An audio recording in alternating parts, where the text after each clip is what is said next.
It looks like something from a science fiction movie, with so many machines and tubes going into and out of bags hung on poles. For a moment, it doesn't register that all those tubes and hoses are connected to a person. I have no memory of what he looked like when I was little, and the only photo of Great Uncle Ted in our house is from ages and ages ago. It shows a burly man with a crew cut sitting in a living room in the 1960s. He's got a cigarette in one hand and a lighter in the other. I wonder if he hadn't smoked so many cigarettes, maybe he wouldn't be here now. He's looking at the camera with a confident grin that says, "This is not a man to mess with." The only other place I've ever seen Asian men with kick-butt expressions like that is in samurai or martial arts movies. Not that I watch them all that much. I mean, it's bad enough other people make assumptions about us Asian kids. No need for me to help out. But I gotta say, that photo can't be further from the old man lying in this bed. The grossest thing is the tube going right up into his nose. It looks horrible and is attached to a machine that does who knows what. I go and stand awkwardly by the window, unsure of what to do. I wish Mom had come in with me, but she said Great Uncle Ted wants to see me alone. Dying man's last wish and all, I guess. I clear my throat and sort of whisper, hi? Urgh. The two veiny sacs of his eyelids slowly open, and when he sees me, he gestures, beckoning me over with one hand. I gingerly approach the chair next to his bed, careful not to disturb any of the wires and tubes snaking around him. It's hard. I have visions of knocking into some hose or other just as I'm supposed to be having a nice visit. Good. Great Uncle Ted catches my eye and reaches out. Without thinking, I flinch. I have a flashback to a movie I saw where a guy laid out like this had a monster burst out of his chest and jump on someone's face.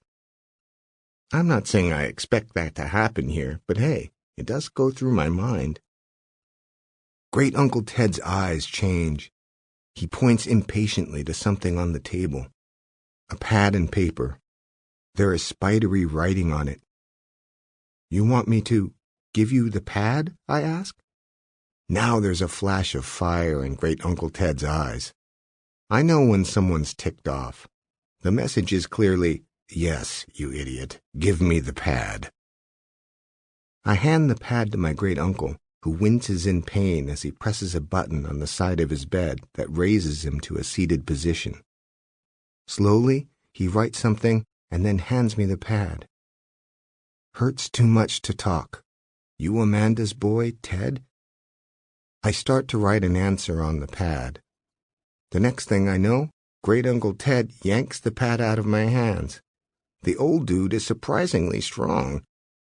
Beep, beep, beep. Great. Now the heart rate machine is going a lot faster. That can't be good. He scribbles something and hands the pad back to me. I'm not deaf, you little dope. Talk to me. I laugh in spite of myself. Of course, duh. Yes, sir. I'm Ted.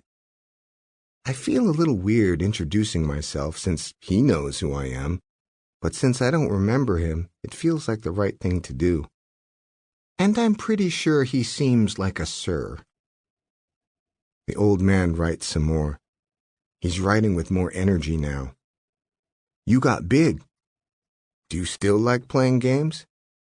What games do you mean, sir? I ask. Kissing games? What the... No, sir, I began. I don't enjoy kissing games. That is, I've never played them. Maybe I would enjoy them if I did. I mean, you never know about something until you try it, right? I'm babbling now, trying to look casual. I lean against something, then realize it's a pole holding some fluid going into my great uncle. Or maybe coming out of him. Hard to tell. Gross. I attempt to cross my legs, but I dare anyone to try to do it while wearing these ICU snot green-colored clown pants they made me wear over my jeans to come in here. It's not so simple. So my leg sort of hovers, half-hoisted. Meanwhile, Great Uncle Ted is scribbling away. I know you like computer games, you little twerp. I just wanted to see your face. I laugh, and I see a hint of a smile under all the machinery. You like the ones where you shoot people? I'm not allowed to play those, I say, which is the truth. I didn't ask if you were allowed to. I asked if you liked them. I smile and nod. This guy's pretty sharp. Yeah, I play them sometimes. Great Uncle Ted looks at me with an expression I can't make out. A lot of fun, huh? I guess, I shrug. I hope that's the only way you ever have to shoot and kill a man. The other way is a lot less fun. You've killed a man? I try to ask casually, but it kind of comes out in a squeak. Not my most macho moment, but give me a break. I wasn't ready for this. Quite a few, yes. What did Uncle Ted do before he retired? I wonder what sort of professions call for killing men. Or, more precisely, quite a few men. Was he a soldier? A hitman? Let's talk about something else. Why do you like these games so much? I'm happy to move on. I don't think the shooting games are all that, and that's the truth. It's more something to do with my friends when we hang out. What I really like is what are called escape-the-room games. Tell me about them. Sure, why not? They're kind of puzzles where you're stuck in a room and have to figure a way out. Great Uncle Ted's eyes survey the space around him. There's only one way to escape this room. Well, I don't agree, I say eagerly, standing up to look around. There are all sorts of exits if you look carefully, not just the door. There's that window. You could tie your sheets together and climb down there. Or maybe there's an air conditioning duct. Tap, tap, tap. My brilliant analysis is interrupted by the sound of my great-uncle's pencil tapping loudly on the pad to get my attention.